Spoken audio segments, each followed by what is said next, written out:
દૂરદર્શન સમાચાર સાથે હું છું અર્પિતા। સમાચારમાં અત્યારે વાત કરીશું પ્રધાનમંત્રી નરેન્દ્ર મોદીની ગુજરાત મુલાકાત વિશે। 1200 કરોડથી વધુ રૂપિયાના વિકાસ પ્રકલ્પોની ભેટ પ્રધાનમંત્રી ગુજરાતને આપશે। સાથે સાથે એકતાનગર ખાતે એકતા દિવસની ઉજવણીમાં સંમિલિત થશે। તો રાજ્યમાં માવઠાની અસર શું કહે છે હવામાન વિભાગનું અનુમાન તે વિશે પણ વાત કરીશું। તો બિહારમાં ચૂંટણીનો માહોલ ગરમાયો છે। પ્રધાનમંત્રી સહિત અનેક દિગ્ગજ નેતાઓ ચૂંટણી પ્રચારમાં જોડાયા છે તે વિશે વાત કરીશું। સાથે શેરબજારના સમાચાર, દેશ, દુનિયા અને રાજ્યના અન્ય સમાચારો। પણ શરૂઆત કરીએ હેડલાઇન્સથી। પ્રધાનમંત્રી નરેન્દ્ર મોદી આજથી 2 દિવસના ગુજરાતના પ્રવાસે 1219 કરોડથી વધુ રકમના વિકાસ પ્રકલ્પોની આપશે ભેટ।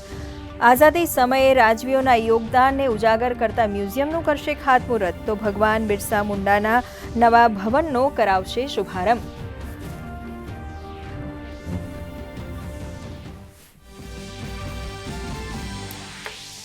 આવતીકાલે એકતા દિવસ નિમિત્તે એકતાનગર ખાતે ભવ્યાતિભવ્ય કાર્યક્રમોની હારમાળા। પ્રજાસત્તાક પરેડ પેટર્ન ઉપર પ્રથમવાર મૂવિંગ પરેડનું આયોજન। તો દેશભરના રાજ્યોની સિદ્ધિઓ દર્શાવતા એકત્વ થીમ આધારિત 10 ટેબ્લોઝની કરાશે પ્રસ્તુતિ।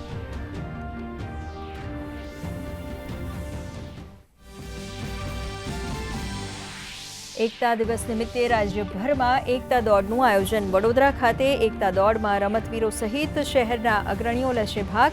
તો કેવડિયા ખાતે એકતા દિવસ નિમિત્તે યોજાનારા કાર્યક્રમોને પગલે તંત્રની તડામાર તૈયારીઓ।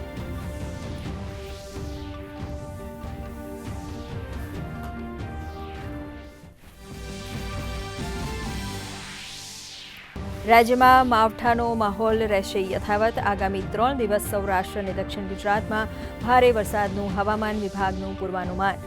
આજે પોરબંદર, જૂનાગઢ, ગીર સોમનાથ સહિત 17 જિલ્લાઓમાં ભારે વરસાદનું ઓરેન્જ એલર્ટ જાહેર। તેજ પવન અને વરસાદને પગલે બંદરો પર લગાવાયું 3 નંબરનું સિગ્નલ।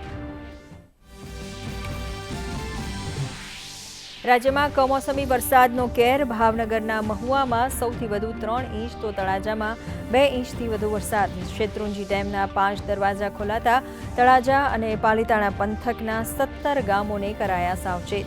તો ડાંગના સુબીરમાં વરસાદના મારથી ડાંગર, વરાઈ અને નાગલીના પાકને નુકસાન।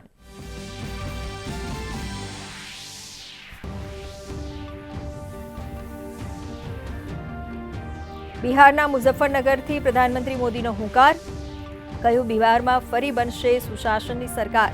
તો અમિત શાહ, જેપી નડ્ડા સહિત રાહુલ ગાંધી, નીતિશ કુમાર, ઓવૈસી અને તેજસ્વી યાદવ પણ મતદારોને રીઝવવા મેદાને।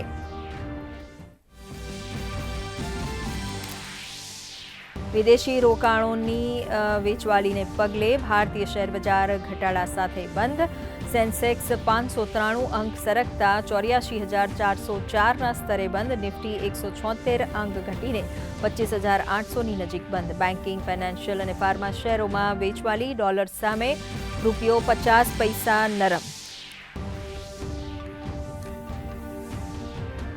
મહિલા વર્લ્ડ કપની સેમીફાઇનલ મેચમાં ભારત ઓસ્ટ્રેલિયા આમને સામને। ઓસ્ટ્રેલિયાએ ટોસ જીતીને બેટિંગનો લીધો નિર્ણય। ઓસ્ટ્રેલિયાનો સ્કોર 1 વિકેટના નુકસાને 60 રને પાર। એલિસા હીલી 5 રન બનાવીને આઉટ।